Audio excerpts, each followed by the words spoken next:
नए संसद भवन के निर्माण को लेकर दायर कई याचिकाओं पर देश की सर्वोच्च न्यायालय ने सोमवार को सुनवाई की। शीर्ष अदालत ने इस मामले पर कड़ा रुख अपनाते हुए कहा कि जब तक हम कोई फैसला ना सुना दे तब तक कोई निर्माण कार्य या तोड़फोड़ नहीं होनी चाहिए। अदालत ने सॉलिसिटर जनरल से पूछा कि आपने प्रेस विज्ञप्ति जारी कर निर्माण की तारीख तय की है, इस पर आगे कोई काम नहीं होना चाहिए।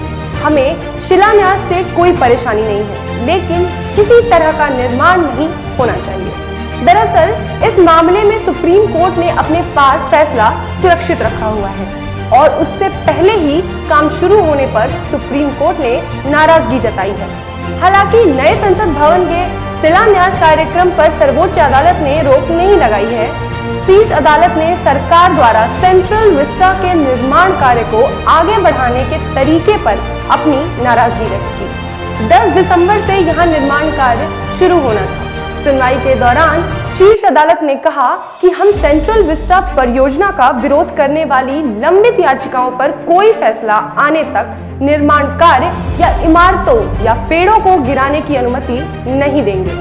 केंद्र सेंट्रल विस्टा परियोजना के लिए आवश्यक कागजी कार्रवाई कर सकता है एवं नींव रखने के प्रस्तावित समारोह का आयोजन कर सकता है। अदालत की सख्ती से केंद्र सरकार झुक गई है।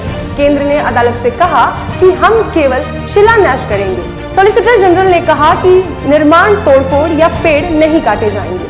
सुनवाई की शुरुआत में ही अदालत ने कहा कि हम इस पर स्टे नहीं दे रहे हैं, लेकिन आप जो भी करेंगे वो हमारे आदेशों के अधीन होना चाहिए। बेहतर होगा आप इस बात का ध्यान रखें। न्यायालय ने कहा कि केंद्र कागजी कार्रवाई के साथ आगे बढ़ सकता है, लेकिन एक बार ढांचा खड़ा हो गया तो पुरानी स्थिति बहाल करना मुश्किल हो जाएगा। आपको बता दें कि सेंट्रल विस्टा प्रोजेक्ट के तहत देश में नई संसद का निर्माण किया जाना है।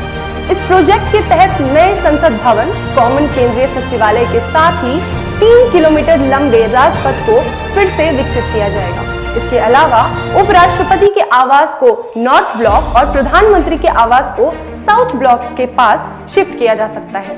वर्तमान में नॉर्थ और साउथ ब्लॉक में केंद्र सरकार के अहम मंत्रालय हैं। इनमें वित्त, रक्षा और गृह के आसपास प्रधानमंत्री कार्यालय शामिल है। लेकिन नए प्रस्तावित संरचना के तहत दोनों ब्लॉक को मिलाकर इसे केंद्रीय म्यूजियम बना दिया जाएगा। इन विभागों के मंत्रियों का कार्यालय भी कॉमन सचिवालय में शिफ्ट कर दिया जाएगा। हालांकि इस योजना का विभिन्न स्तरों पर विरोध होता रहा है। देश के 60 पूर्व नौकरशाहों ने प्रधानमंत्री नरेंद्र मोदी को पत्र लिखकर केंद्र की सेंट्रल विस्टा पुनर्विकास परियोजना पर अपनी चिंता व्यक्त की थी। उन्होंने कहा था कि ऐसे वक्त में जब जन स्वास्थ्य प्रणाली को मजबूत करने के लिए भारी भरकम धनराशि की जरूरत है, तब यह कदम गैर जिम्मेदारी भरा है। पूर्व नौकरशाहों ने अपने इस पत्र में कहा था कि संसद में इस पर कोई बहस अथवा चर्चा नहीं हुई। इसके अलावा विपक्षी पार्टी कांग्रेस की अंतरिम अध्यक्ष सोनिया गांधी ने भी कोरोना काल में इस प्रोजेक्ट को रद्द करने की मांग की थी। उन्होंने कहा था कि इस दौरान हमें फिजूल खर्ची से बचना चाहिए। सोनिया ने तब कहा था, मौजूदा स्थिति में विलासिता पर किया जाने वाला ये खर्च व्यर्थ है। मुझे विश्वास है कि संसद मौजूदा भवन से ही अपना कार्य पूरा कर सकती है।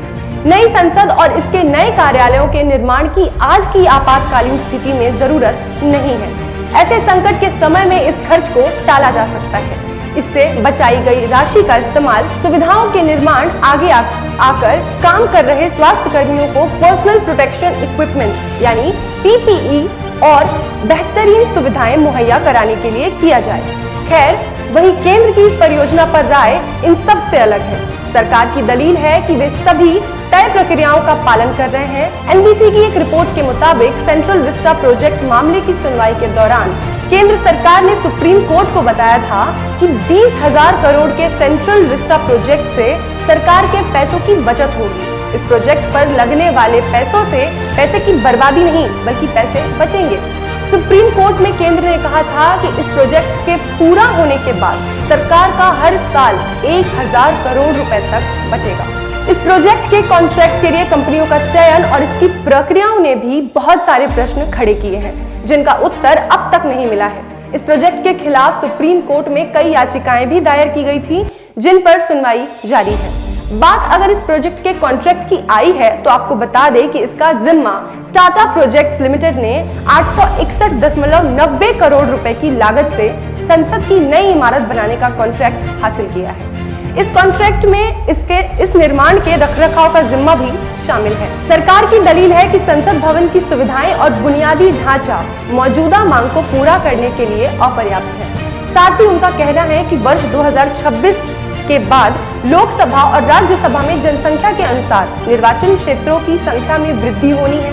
ऐसे में मौजूदा संसद भवन आकार में छोटा है। केंद्र सरकार के मंत्रालय व उनके विभाग अन्य क्षेत्रों में फैले हैं, जिससे अंतर विभागीय दायित्वों के निर्वहन में अनावश्यक विलंब होता है। इस प्रोजेक्ट को लेकर शुरू से ही काफी विवाद रहा है और ये कोई बड़ी बात नहीं है। विवाद हमारी राजनीति का एक हिस्सा है और ये कहीं ना कहीं जरूरी भी है सवाल करना। और इस पूरे प्रोजेक्ट में सबसे अहम सवाल यही उठता है कि क्या अभी देश ऐसी स्थिति में है कि इतने बड़े खर्चे को वहन कर सके। आपकी इस पर व्यक्तिगत राय क्या है, हमें कमेंट में जरूर बताइए और हमारे चैनल को सब्सक्राइब करना ना भूलें। अगर वीडियो अच्छा लगा तो इसे लाइक जरूर करें। देखते रहिए मीडिया दरबार। धन्यवाद।